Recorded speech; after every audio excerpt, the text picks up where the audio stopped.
किरकोळ कौटुंबिक वादातून पित्याची हत्या, मायलेकांना अटक.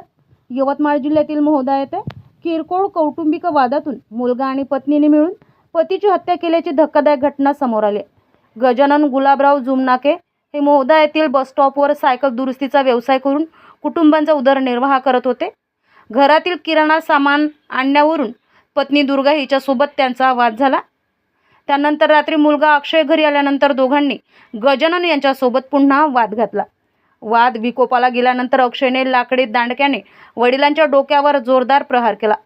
त्यानंतर पत्नी दुर्गानेही जमिनीवर पडलेल्या पतीला दांडक्याने मारहाण केल्याचा आरोप आहे. गंभीर जखमी गजानन यांना उपचारासाठी यवतमाळ आणि त्यानंतर नागपूर येथे हलवण्यात आले. उपचारादरम्यान त्यांचा मृत्यू झालाय. घटनेनंतर आरोपींनी गजानन पायरीवरून घसरल्याचा बनाव केल्याचा आरोप आहे. संशय आल्याने मृतकाचे भाऊ रमेश जुमनाके यांनी पांढरकवडा पोलिसात